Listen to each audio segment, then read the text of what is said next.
And now, Rate That Album, Season 3, with Paul Muad'Dib and Joe Fremming. Two guys who know stuff. Hi, and welcome to Rate That Album, the back and forth podcast review with myself, Paul Muad'Dib, and my good friend, Joseph Fremming. Joseph, how are we doing today, sir? Feel pretty good. You know, I wash my ass every day. Do you get those socks? You gotta fixing the socks? Yeah. Clean my teeth about 2 or 3 times a day, too. Yep, gotta brush your breath. Brush your breath, man. Yeah, you need different pair of socks, and sometimes you need the colored socks. And if you're gonna wear one pair of socks to hide your dirt, then every other couple of days you wear the white socks. You can wear them probably 1 or 2 days. Yeah, that's right, folks. We're doing Lovage. Nathaniel Merriweather presents Lovage, music to make love to your old lady by. Joe, before we do that, I think we should just take a pause for a minute here and thank God that we don't fucking post our stuff on Twitter. I post sometimes. No, do you? On Twitter. Oh, well, I'm probably not by tomorrow morning when probably not when this show releases. For all I know, Twitter will no longer be by the time. Yeah, we are. Twitter is it deserves to die. It deserves to die. Literally like an hour. I think it was announced like an hour before we started recording that the thing went out. The article went out before we started recording this. So yeah, we'll see what happens come over the weekend and the next podcast. Who knows? Oh my God, the world we live in. Whoa! Too bad we already did Genesis. So Joe, what do you know about Lovage and Nathaniel Merriweather and his magical band of misfits? So my ex got me into this album, and that's around the time when I started working at the Electric Fetus, and she had a burned CD of it, and I was like, I thought I'd be a nice person and get her an actual physical release. This was one of those albums that came out, and then like a few years later was completely impossible to find. It was just out of print, like right away. So, yeah, so for many years, I had no idea. You know, this is just, you couldn't get it unless you downloaded it. Mm-hmm. It was really hard to find. So, yeah, I was excited for you to pick this because, one, I wasn't even sure if it was streaming. Oh, wow. Okay. Because that's one of those things that it went out of print that fast. And then, like, I'd never seen a copy up until when I left working at the Electric Fetus in 2010. It was still not in print. So, yeah, so I was kind of surprised he picked this. But happily, they have repressed it. It's on vinyl now, and it's on all the streamers. But for the longest time, it wasn't. Wow, I didn't realize that because I have an original print, like of the CD. Those used to sell for like hundreds of dollars on Amazon. Oh, wow, I had no idea. Fuck, man. See, this is what it is. Yeah, So my buddy, we went to school with Jojo. He was always like in like, you know, these kind of things. And he knew I was a kind of a Mike Patton guy. And he's like, dude, you got to hear this album. He's like, this is straight up like you album. And I was like, all right, cool. And so I went and bought it and went home and listened to it. And I was like, this is something. This is a thing I'm listening to right now. So let's talk about Lovage. So this is headed by Dan the Automator. And Joe, I'm going to talk a little bit about that because we're going to get into them later. But what do you know of Dan the Automator? The Automator? Yep, the Automator. Yeah, he's a DJ. Yep. I didn't know a whole lot about him. I knew he did the Lovage album that I couldn't find for many, many years. But that's about it. I know Mike Patton. I've seen Mike Patton live. He's a hell of a stage presence. And I don't really know. Kid Koala was on here. I listened to Kid Koala back in the early to mid 2000s. And then who's the female vocalist? Jennifer Charles. Jennifer Charles. I have no idea what she's done before or since, even though I love her voice. Yeah, she was in Elysian Fields is what she was mostly known for. It's really good. They have. I mean, she's going back she's also like a big collaborator. Like she did something with Oren Lodrow. She did the Elysian Fields. She did the great Jewish music on a tribute album to T-Rex, Mark Bolan of T-Rex. She's just kind of done all these different things, but her big thing that she's known for, like I should say collaborations, but she's always gone back to Elysian Fields, which is her and Oren Blowdow. I recommend it. We'll have to dig into it a little bit. Absolutely. Down the road with them. She has just one of those voices that is damn near perfection. Yeah, when I actually first heard this album, I thought it was the singer from Portishead. Sure, yeah. I just thought, and then like for this review, I just want to say, because it's us describing it's not really going to make a whole lot of sense. Mm-hmm. But if you want a frame of reference, if you haven't heard this yet, it's horny Portishead. It's horny Portishead. Yeah. Yeah. Yeah, yes. It is horny. It is horny, and it's brilliant. So a lot of people, when they think of jumping kind of back to Dan the Automator, a lot of people actually were like, oh man, he's in Gorillaz. No, he wasn't in Gorillaz. He just produced their first album. A lot of things like that. I think people feel like he was involved in things more than he was. At least that was kind of the conversations I was having with people when he first started coming around. What's interesting is Nathaniel Merriweather and Chess Rockwell, who is Prince Paul, by the way, have done things under a different band called the Handsome Boy Modeling School. So this whole Lovage thing, even though Prince Paul doesn't get a lot of love, as it were, on Lovage, which is ironic, he's still around doing stuff on this album as well. Mike Patton, I think, is in the top 5 rock voices of our generation. The guy has a vocal range of 6 fucking octaves. He has done. Put into perspective, I think Mariah Carey only has 5. Yeah, I think you're right. I think she only's got 5 octaves. The guy, which is impressive. which again, I think I have 2. I have 1. I think I have 2. I think I have 2 octaves. And that's going away as I get older. He was in Faith No More, Mr. Bungle, Phantomos, Tomahawk, Dead Cross, Peeping Tom, Hemophiliac, Nevermin, and Kada and Patton, Coheed and Cambria, Deftones, Five Finger Death Punch, Hoobastank, Incubus. All these bands cite Patton as an influence. From Queens of the Stone Age, System of a Down to Slipknot.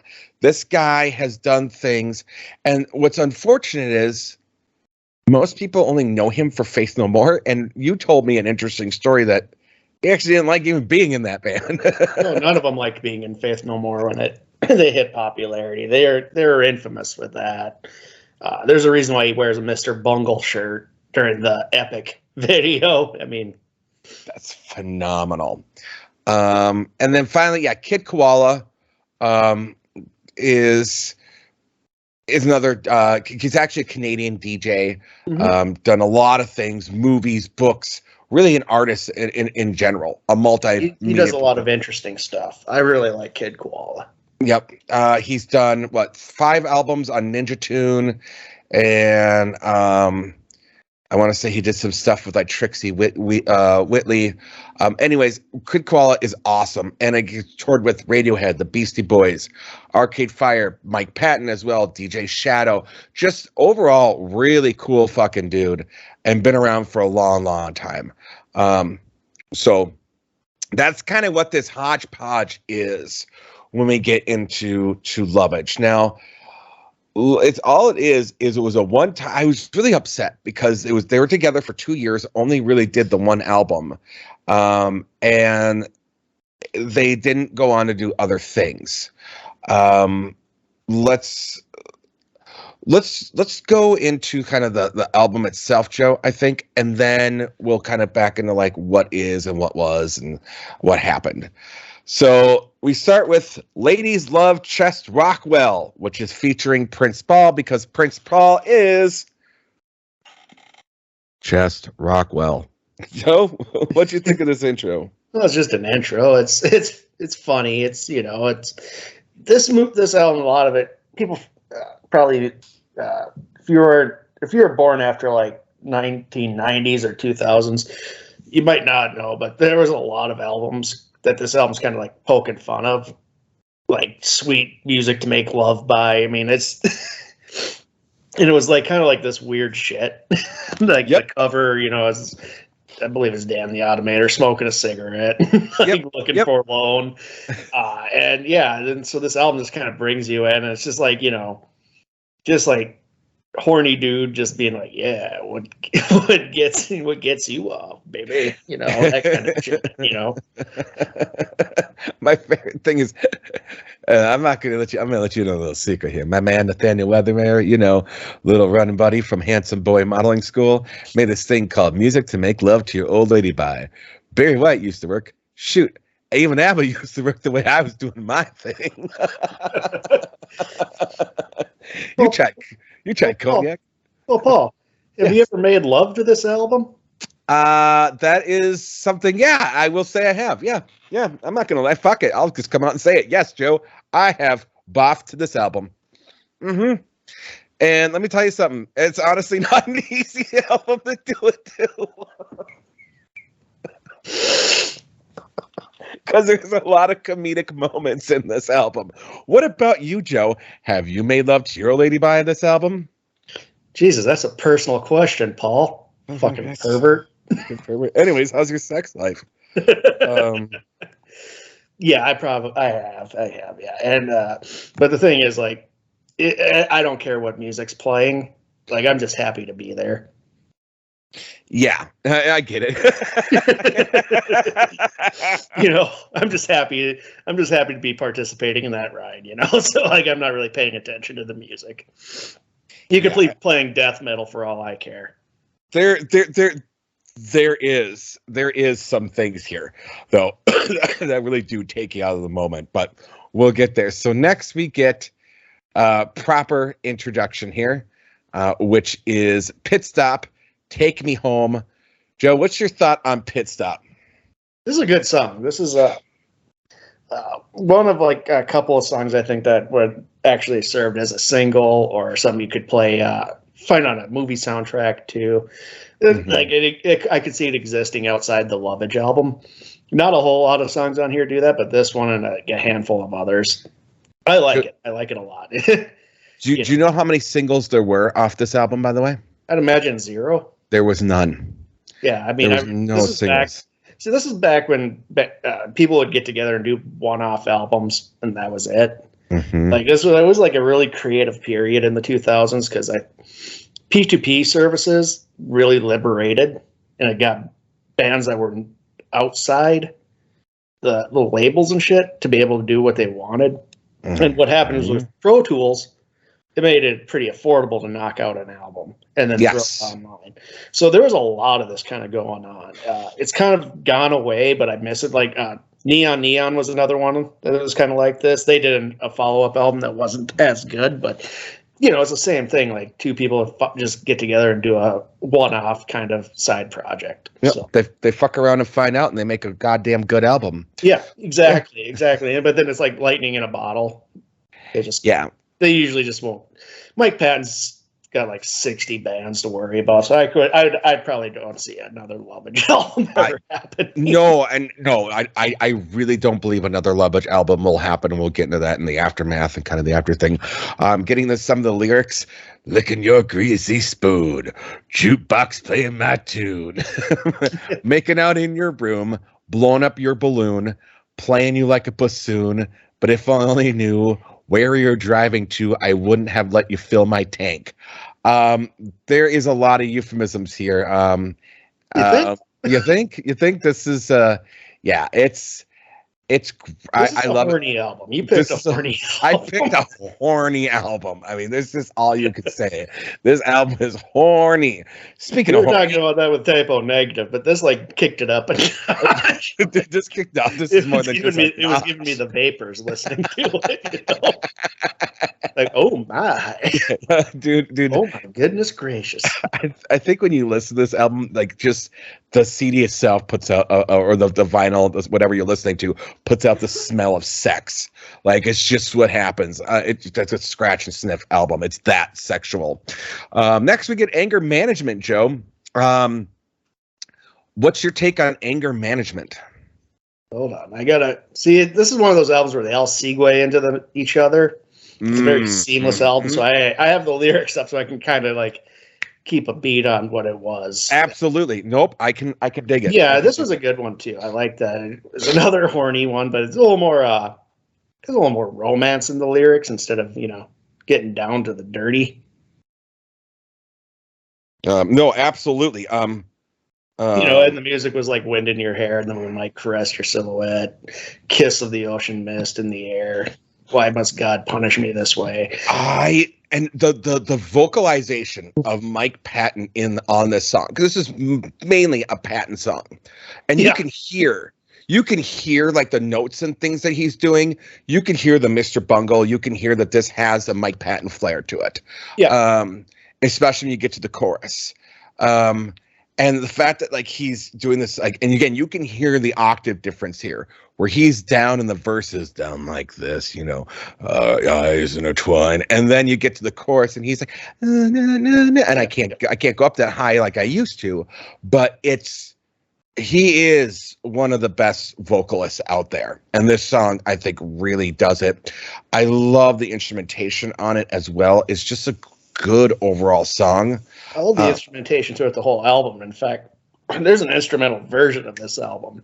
There is. And I love that too. Like, because sometimes, I just want to listen to instrumental music. I listen to it a lot when I'm like reading, because like lyrics and stuff will just distract me from what I'm reading on the page. So this is like one of those albums I'd listen to while reading a book. But yeah, the vocals are great. Sometimes he goes a little too much for me. That's always been my big critique with Mike Patton. Like he kind of shows off a bit too much for me. A little too showy for my Midwest sensibilities, but yeah. So yes. It's good. I just feel like he did a little too much on this one.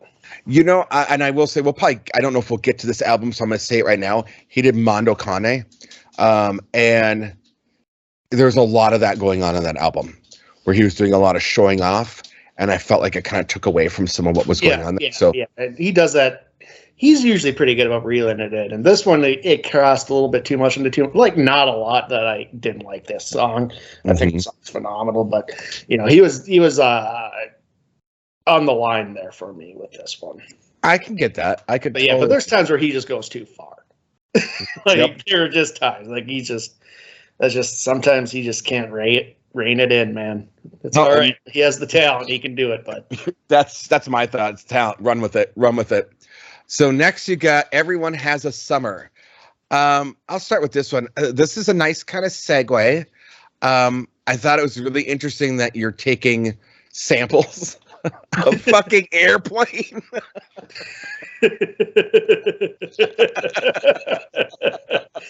Why not, Paul? Why not sample airplane? This is my point where I'm like, if you really do try to make love to your old lady by on this album, and then you get to the point where they're sampling airplane and they're sampling airplane, it kind of like takes you out for a minute. If you're doing your thing, try not to say to your significant other in that moment, like, "Hey, you're Kareem Abdul-Jabbar." Don't call me Shirley. Or worse one yet is don't look at your lover and say, "I picked the wrong day to quit sniffing glue." Or you like gladiator movies? You don't want to say that to your lover at that moment. No, you don't. I love the instrumental. It's so good. The thing is like, it's it really shows the talent of Dan the Automator and Kid Koala and everybody involved making it, because it's the music, like I said, it's Portishead-ish, and it's very much in line with, if you ever listen to Introducing by DJ Shadow. Yes. Very kind of like, it's sample heavy, but it's not disjointed like when you listen to, like, say maybe like early Beastie Boys or Run DMC. The samples are just fluid within with the bass almost. Mm-hmm. So it just really just gels together, and it's a really tight sounding album, despite it samples and DJ work, production, but it's so expertly done. It is expertly done. Yeah. It is expertly done. It is amazingly well done.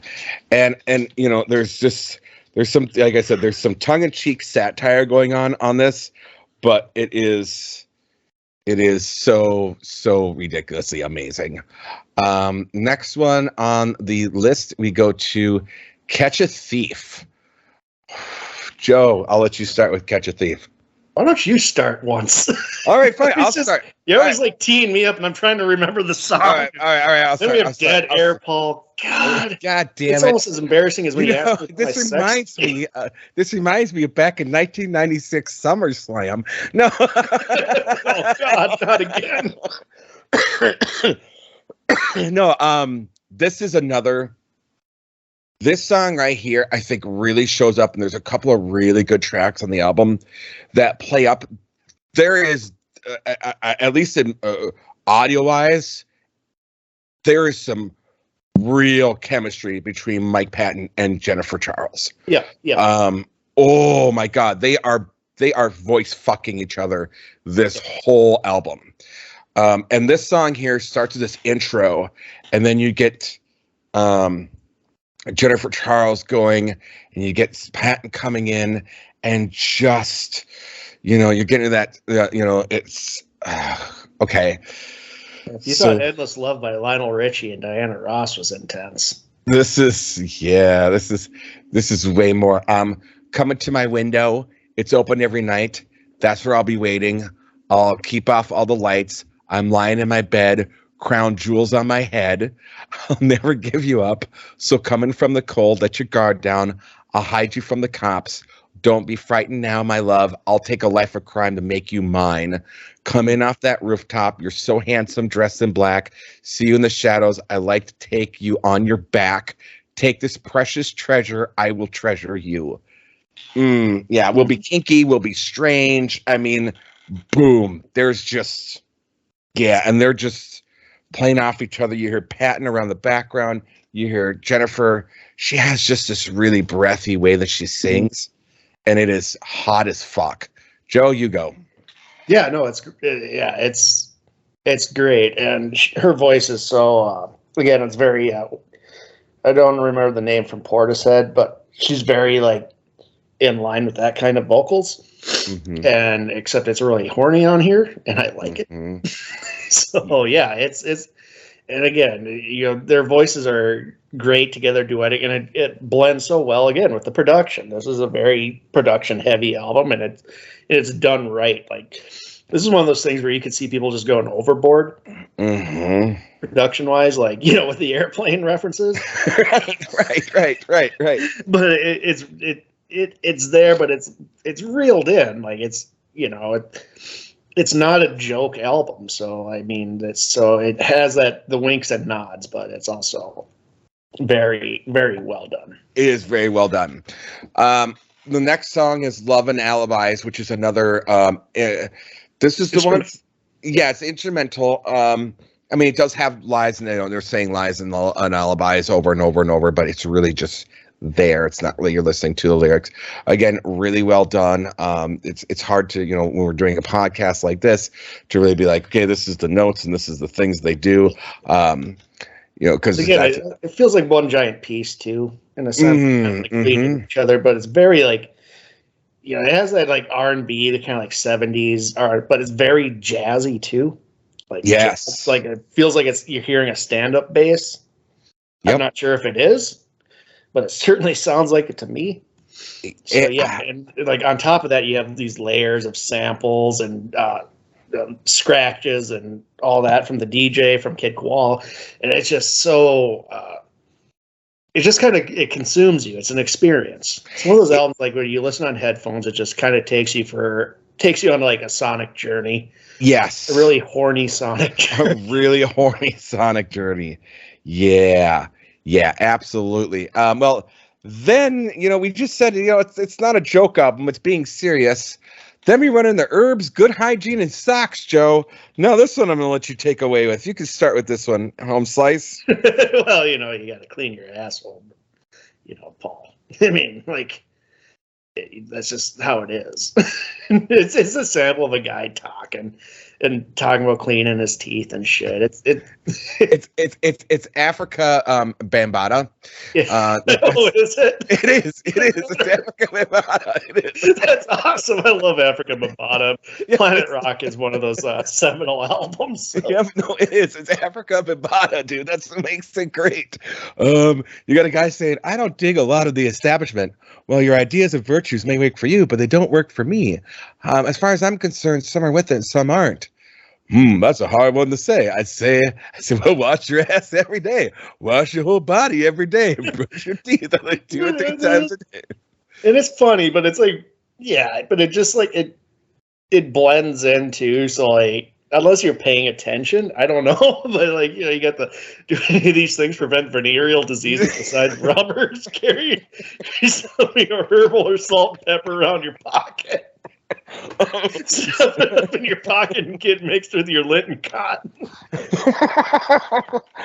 Or mess with the flavor, because when you take the herb and put it in your mouth, you're gonna be eating something. Then you got a little string of lint pulling on your teeth, so you take it out and use the string for flossing. That's far out. Somebody would say shit like this too, right? Right? Like we all know somebody who would say some weird shit like this, like. Like we knew like people in high school, and I've come across more people over the years, but there's that one guy who just says weird shit like this, and you just sit there amazed.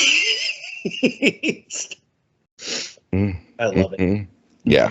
Yeah, no, it's brilliant. And different socks, Paul.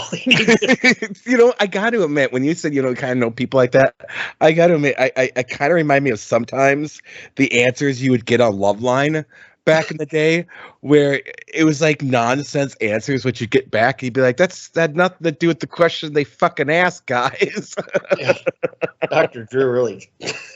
Yeah. Sometimes he would just go off on these weird tangents, and Adam Carolla would go even weirder. Oh, Christ.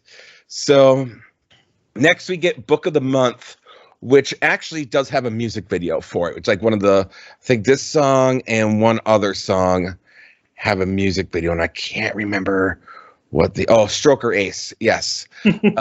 Yeah, which we'll get to Stroker Ace in a little bit. It's my favorite song on the album. For a multitude of reasons. Book of the Month. I like this one. I do too. There's a nice duet thing here. There is. You're the biter, I'm the sweet. You're the griddle, I'm the meat. Mm-hmm. Turn you on like the electric company. Yeah, dude. I mean, you and me are the disease. Ooh, the vapors, Paul. Oh my. I mean, when you listen to it, it's filthy. Like you and me are the disease. This is one of Tipper Gore's dirty albums. So you and me are the disease, and the germs are spreading. Use me like Listerine. Keep your brush fresher. Feel the stroke of your paintbrush, my blank sheet of paper. I'm your book of the month. Read the fine print later. We'll invent new 4-letter words. Oh my God. Yeah, dude. So good. Mm-hmm. Yeah. And again, the back and forth they're doing. You're the circus, I'm the freak. You're the trick, I'm the treat. It's so great. And the way that they're going at it, this is another one of those ones where that's that chemistry between Mike Patton and Jennifer Charles. I don't really know if there was chemistry like in reality, but my God, if it did not feel like it on this album. Yeah. I don't know. Mike Patton seems like a professional. I don't know if he would, but then again, I don't know Mike Patton. Right. I do know he once pissed in Axl Rose's orange juice, so good for him. Anything's possible. Yeah, no, I mean, I'd piss in Axl Rose's orange juice. I'll just say Why it. not? Why not? He fucking started a riot a couple of times. Next we get Lifeboat. This one, I wasn't a big fan of this. yeah, this is a low point on the album. I'm gonna say that this is a low point on the album Because it feels like it's going to jump into a chorus and it never does. That was kind of my complaint. It feels like it's building to a chorus, but it never gets there. And oddly, it's the chorus on Stroker Ace that I felt like would have fit. Would have fit here. I get that. Here. Yeah. And so this felt like just almost a throwaway. And I feel like it is because, again, this also breaks one of my cardinal rules, which our listeners know what I get pissed off about is when you use the same lyrics over and over and over and over and over. And this is one where the same lyrics are used 4 times, like the chorus. How can it be that we defy this tragedy, find this lifeboat in the dark? Is it wrong that we've come together, veiled in sorrow, bear the spark? Now I get it. This song is about cheating and having an affair. I completely get it. I get where it's coming from. It's but like they're using that as like a chorus, but it's not a chorus. That's the weird thing. It's like I'm almost on the same page, like repeating lyrics. If it's done to a certain effect, it works. So as we discussed, like, is there anybody out there, or hey you, or whatever. But here, it feels like they're using that as the chorus, and it doesn't work because it's not. Yep. So you're just repeating the same lines over and over again. And you're kind of just padding it out. That's what I would call it, is padding. Yeah. This is. It would have probably been better off making this an instrumental. Agreed, sir. Because again, it feels like it's going to break into that chorus from Stroker Ace. It just doesn't. You're kind of feeling it's coming, and it never gets there. So yeah, this could have just been an instrumental, or yes, yeah. And then we move into "Strangers on a Train." I like this one. This was another song. Really horny song. It's another horny song.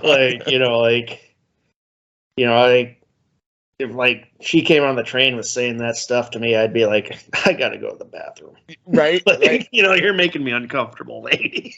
Like, pardon me, sir, is this seat taken? I've overheard you say. If somebody said, pardon me, is this seat taken? That's when I clam up, be like, yes. Joe, you know what? I know you would. I am very awkward around people, so that's why Paul knows that. Like, I would be like, yep. Yep, I can see you just being like, nope. And then it goes into, I overheard you say, not stirred but shaken, and I could really throw one back. Such thirst does not always permit for tact. So if you would, sir, pardon me, a stiff one is my speciality. Well, yeah. Mm-hmm. Yep. Mm-hmm. This is another really horny song. Yeah, this is good though. I kind of like the vibe of this song. Yeah, and her vocals too. Like, I like it when she's singing by herself sometimes too, just because she has such. It can be easy to be overshadowed by Mike Patton. Mm-hmm. Yeah, the guy is fucking just oozes talent. Yes, like when she gets time to breathe and have a song, it's really nice. And I will say, for most of the time with the lyrics, it is nice, and there's a particular song in general where I feel like Mike purposely, not that she's not talented, but he is reining himself in to like let her shine a little bit. Mm-hmm. Yeah, and he's pretty good about that too. Yeah, he is. Like, he's a pretty good collaborator, except when he's with Faith No More, because I feel like those guys just hate each other. Yeah, so I think they do. Well, we all know that. It's fine though. They made great albums, Paul. You don't have to like people to make great art. That's a valid point. The Beach Boys did not like Charles Manson, and they made wonderful art together. They made a great Charles Manson cover. Never Learned Not to Love off the 2020 album. Yep, absolutely. Next we get Lovage. Love that Lovage, baby. Where it takes the chorus from "Love to Love You, Baby." Mm-hmm. What's her name? Donna Summer. Donna Summers. And this one features Damon Albarn of Blur and Gorillaz doing the vocals on it. And it's just like a fucking, it reminds me, well, I mean, it really is, because they're talking about Old English. Yeah. So it's like a fucking, oh, God damn it, what's his name? Lando Calrissian. God damn it. Oh, yeah. Billy D. Williams. Yes, Billy D. Colt Williams. 45, baby. Double malt. Tell you selling Colt 45. Old English Lovage alcoholic Cordell. Savor the Old English Cordell originally distilled from Devon herbs and spices. I mean, it's not really song lyrics. It's basically like, again, like kind of like almost a Barry White, like, yeah, baby. Yeah. 2 parts Hennessy, 1 part Lovage. You know, like, it's great. It works. But yeah, it's just, yeah. And when you It's realize just like it fits with the theme of the album, which is, you know, like plays right in an album you're supposed to put on the old phonograph ball and like woo the woman. Woo the woman at the fireplace. Whoever you're with. And the bear skin rug. Yes, sir. Again, your Burt Reynolds mustache. Yeah, baby. Next we get probably the most famous song off this album because it's the only cover. Everything else was original. We get Berlin's Sex. I'm a. This is the one I was saying where Patton really keeps it in check. Because in the Berlin version, obviously the lead singer being female, really, but there was that back and forth. I like this version more than the Berlin version. Yeah, I've never listened to Berlin, so I'll just say this version's better.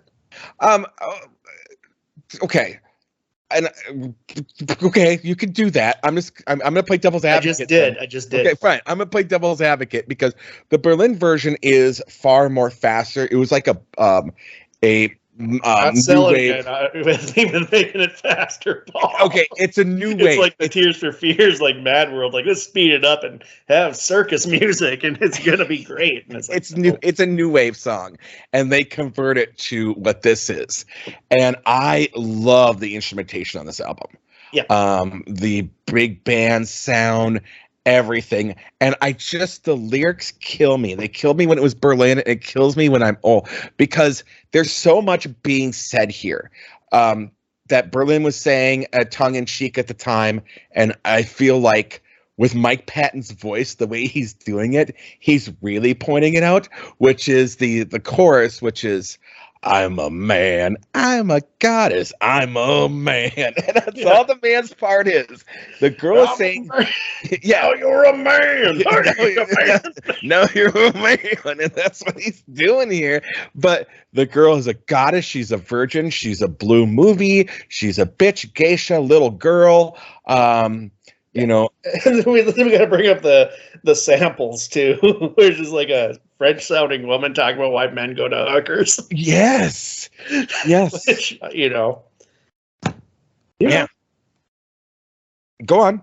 No, it's good. It fits right in there. Yeah, absolutely. And the samples on this album are fucking phenomenal. Like, I don't know where this is from, but I love it. I want to know where it's from so I can know why this happened. You know what I mean? Like, I love going down those wormholes like that. So it's like when I found the sample, like, on Beastie Boys, it was going to be that kind of party. I'll stick my dick in the mashed potatoes sample. So I went down a wiki wormhole to find out about that. Phenomenal. I do shit like that every now and then. Well, let's see if I can find it real quick here while we're doing this. But yeah, so the whole point of I feel like the song's pointing out, and Weird Al actually did the Berlin version for one of his polka versions, and it's Secrets from a Sex Worker. I don't know. It may actually, it doesn't say where it's from. So anyways, but the whole point of the song is kind of pointing out this trope of women are all these different things in bed and the man's always a man. And when you a weird double standard. It's a weird double standard that this is pointing out. Like, and like at the end, she calls him a fucking piece of shit in the suck it fire hose. You're accusing somebody of being as cold as a starfish, Paul. There you go. Oi, oi. Oi. Oi, oi. So yeah, you got that, and then we made a little mistake there with my notes. I closed something I shouldn't have, Joe. I closed something I shouldn't have. All right, there we go. Perfect. So next we move on to Koala's Lament. Was Lament. Yep. Yep. Yeah, this was a good basically an instrumental. Mm-hmm. Yeah, it is. Kid Koala showing off his skills, and he has skills. So Yes, it's a nice moment. So next you get Tea Time with Masio, featuring Vincent Masio of De La Soul. It's just another one of those funny little in-between things that's just I have this Mushu sauce that goes very well. It's very zesty and sweet. He's really crazy. He's really horny. Randy, is that what they call it? Randy. So yeah, you got that. It's just kind of its thing. Joe, we're going to get to your favorite of the album.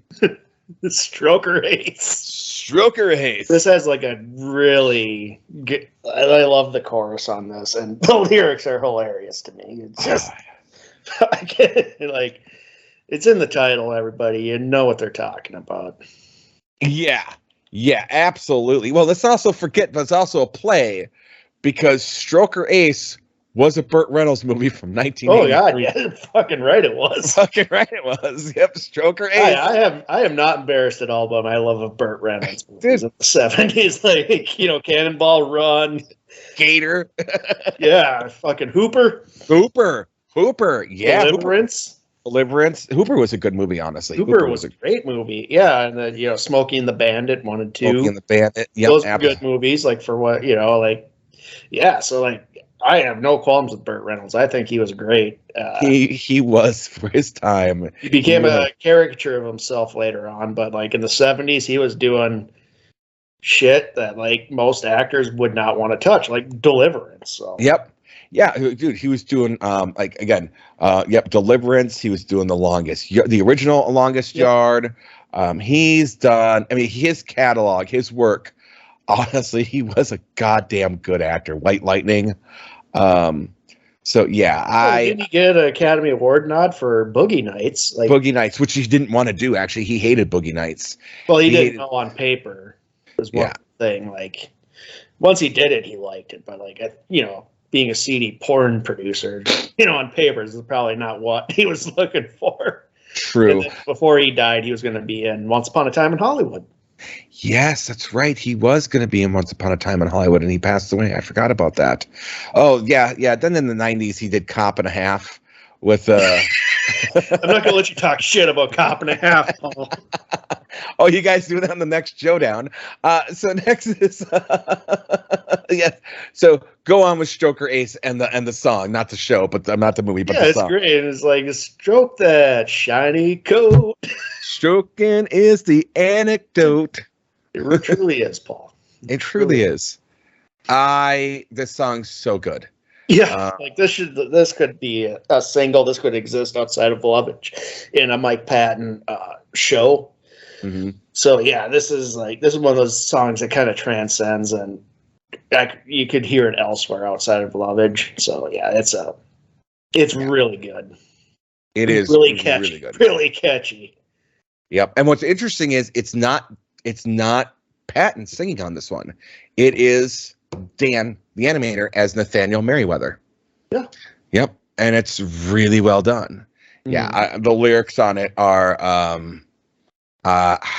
I don't even know if I could do the lyrics of this one. Hey, don't you like to lap a spot of cream? Okay, I was gonna go there. Yeah, okay. My tail alone could tell you tales. It's got a life all of its own. Watch it move just like a sail you into the twilight zone. I love to lap a spot of cream, and I assure you that I am neat. But you never know what to expect when. Yeah, and then we'll go from there. But yeah, so yeah, yep, mm-hmm. yep. So it's good stuff. Good stuff. Then we end. Yeah, okay. Yeah, then we end with Archie and Veronica. Oh yeah, a reference to the old Archie comics. Yes, sir. It's just this one. This one is also kind of a patter point. Like, I felt like if they really could have ended with Stroker Ace, that would have been like a great way to end the album. Yeah, this one just kind of happens. It just comes out, and then it does like the false end thing. It goes back to him.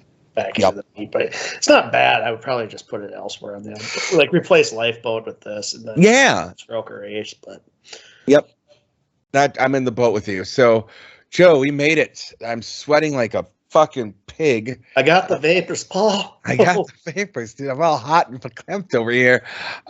Joe, that was Lovage. Nathaniel Merriweather presents Lovage, music to make love to your old lady by. Let's talk about the aftermath before we get into our recommendations. Actually, Joe, no, let's do our recommendations first. What'd you recommend? Let's do in the aftermath. We end with recommendations, Paul. Quit upsetting the boat. Well, fine, but just fine. God, trying to give us recommendations. Yeah, do recommendations first, Joe. Fuck. God, fine, I'll do it, Paul. Do it. God damn it, Joe. Yes, I would recommend Lovage. God damn it's a great album, and I'm glad it's actually available for people to buy. It was one of those albums like I wanted to own a physical copy of because I thought it was that good. You know, like I'd like to kick some money to the people who made it, but it was out of print for so long. I'll probably get a copy now. It is amazing. It is amazing. I'm absolutely with you on board with this one. I completely recommend it. The reason why I want to do our recommendations first, and we talk about kind of perfect albums and things like that. The instrumental version takes out some of the jokier songs. It takes out Ladies Love Chess Rockwell. It takes out Herb's Good Hygiene and Socks. And it takes out, it actually moves some of the songs around, like Archie and Veronica's moved. The album actually ends with Everyone Has a Summer. It's really good. Both ways are solid to go. Like, again, like I'll listen to the instrumental version if I'm reading or want to. I just want instrumental music. It's a really just good like DJ sample music. So yeah, it's fucking great. So the reason why I want to do our recommendations first is when this came out, it actually didn't get a lot of love. Metacritic put it at 66. All Music gave it 2.5 stars out of 5, saying, Dan the Automator is quite possibly one of the most accomplished beat processors in the realm of art, hip-hop, and electronica. His strict composer approach on this project is occasionally inaccessible and at times unlistenable. Pitchfork gave it a 4.5 out of 10. Saying the biggest gripe about Lovage is that it finds a number of clearly talented artists constructing the same song continually without variation. Now Pitchfork has historically had its head up its own ass. It's just people, hipsters with a thesaurus. That's all Pitchfork is. It's just hipsters with a thesaurus and an art degree. Their reviews mean absolutely jack shit to me. Like there's other places I'll give Metacritic and All Music more of a, chance, maybe spin now and then, like shit like that. But for the most part, I will never take music recommendations from Pitchfork because they're fucking historically terrible. Yeah. I will, and I do tend to lean that. I think Pitchfork tries to be contrarian for being contrarian. Yeah. I mean, the Best Onion article, we had it up at the Electric Fetus when I worked there, and it was the Onion. It was like Pitchfork gives music an 8.5 out of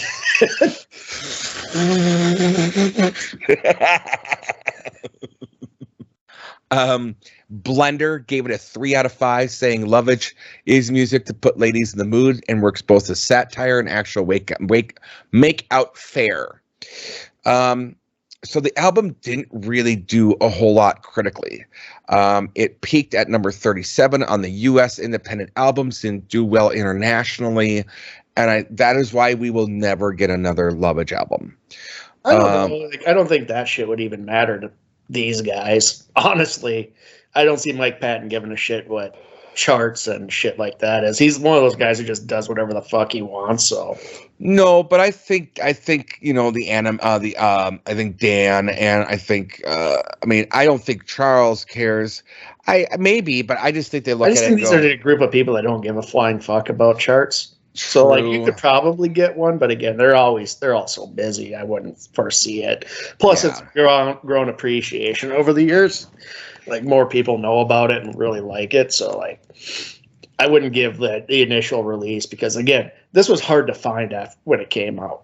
Yep, and it was put out on 75 Arc, and 75 Arc was basically it's a hip hop label, and they were actually the first one to first record label to sign a deal with Napster when the Napster thing went down, of allowing their stuff out there. And Deltron 3030 was on 70 Arc, Dr. Octagon, Anti-Pop Consortium, and Lovage. And that's really, and the Coup and the Nextman. And that was really it. That was all that was on Arc. It was distributed by Tommy Boy Entertainment, and Tommy Boy had a much more, I mean, that was Biz Markie. That was Africa Bambaataa, which is why he was on this, you know, and that had Digital Underground, that had Handsome Boy Modeling School, had Ghostface Killah, Gucci Mane, Naughty by Nature. Like, Tommy Boy was, for a long time, a really awesome hip-hop label. And they sold to Reservoir Media quite recently. So there's that. But yeah, so that's why I want to do the recommendations first, Joe, because I wanted us to do it and then kind of show that, hey, it didn't really get the accolades it deserved back in the day. Yeah, a lot of people were really stupid back then. They just didn't know what they were listening to, or they're just being contrarian dicks like Pitchfork is like every day of their lives. So again, like when I hear like indie hipsters, like, that sucks. Like it's probably something I'll love. So I think the biggest problem with this was, again, you got to remember it was 2001. This is out there in terms of very sexy. People got to remember that sexy music in terms of being this explicit with it was not something like, again, WAP, nothing here was going to hit the mainstream. It was not going to be allowed. It was not going to be allowed. Where if WAP came out at the same time this album did, it would have been buried and no one would have been allowed to talk about it. I don't know. Little Kim was pretty popular at this time. She was doing stuff like WAP. She was, but it wasn't, I mean, yes, like WAP, but she opened the door for things like that. This is like, hey, this is audibly very, very, very horny. I'm not saying Little Kim wasn't. Don't get me wrong there. I'm just saying Little Kim, she gets lumped in with dirty rap because like one or two of her tracks an album will be dirty, but she also puts out some things, you know, that isn't, I think, like, I mean, which is interesting. I think one of her biggest hits was a dirty rap song.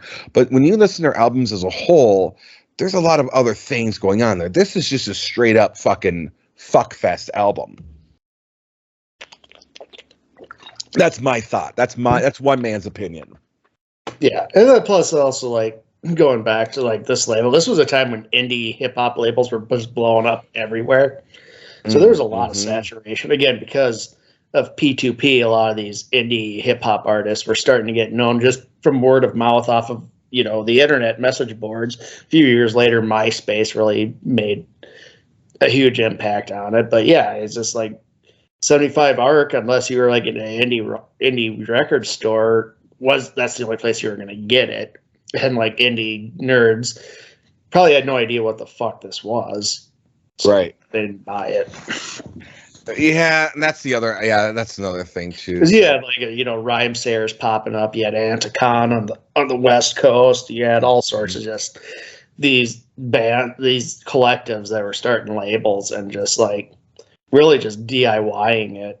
And so there's a lot of stuff out here like this that just kind of fell by the wayside because it just nobody knew what it was. Valid point, sir. And I mean, I think you and I would have known what it was because Mike Patton, we knew it was coming.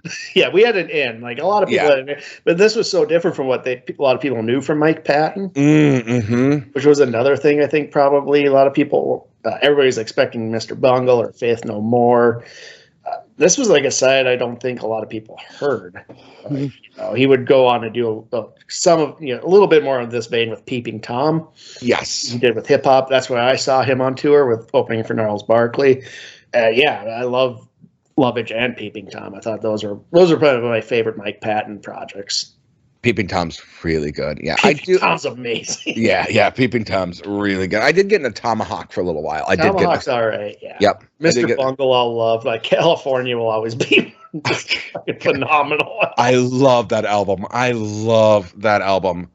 California. I tried. I mean, I was in high school when that came out, and I'm trying to get people to listen to it, and like my friends, and they're all like, "What the fuck is this, dude? You're fucking weirdo." And I'm like, it's the best fucking thing I've ever heard. So yeah, I got my hands on that one. I think it was our junior. Came out in the summer of our senior year, and I was obsessed with it when we came back to school in September. And like in my homeroom, I'm trying to get people to listen to it, and like my friends are like, "You're fucking weird, dude." And I'm like, "Fuck you guys. This is phenomenal." So, Joe, let's get to pluggies. What is going on at the Showdown? We just dropped the Clerks review, and then Brown picked Cool as Ice, the Vanilla Ice movie.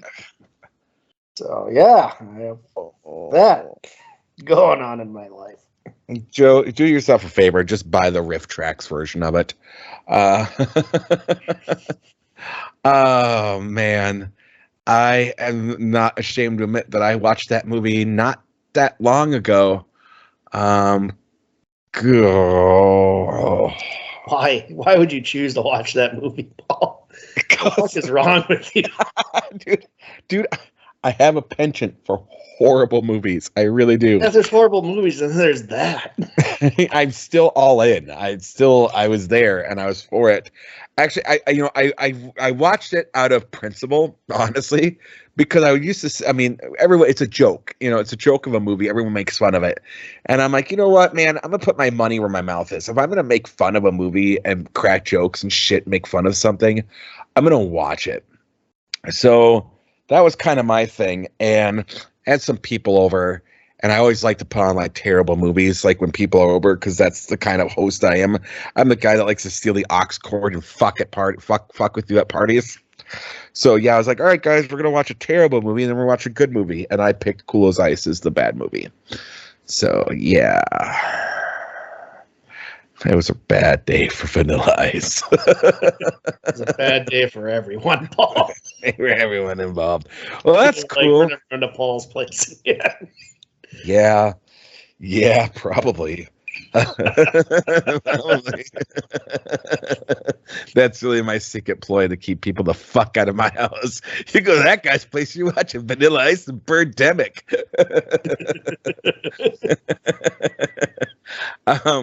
So Joe, what are we doing next week, buddy? Oh, Paul, we are in for something. Something? I feel like we have not done enough queer music. Ooh, okay. And since you picked Lovage, I'm going to pick a side project from another member of Faith No More. Ooh. We're going to go with Roddy Bottom, who is, I believe, the keyboardist, and his boyfriend, Joey Holman. Their band, Man on Man. They recorded this pop album during the initial lockdown of COVID. And so we're going to give that the old college try. And it's called so is the called band, Man on Man. Man on Man. Is that the band or is that the album? Yeah. It's both. Hang on. Hang on here, sir. All right, let's see if I can find this here. Oh, we'll find it. All right, let's see here. Man on Google search of Man on Man. Paul. Man on Man artist. All right, and is it just the one album? Yep, just the one album. Wait. No, there's two. There's a 2014 and there's a 2021.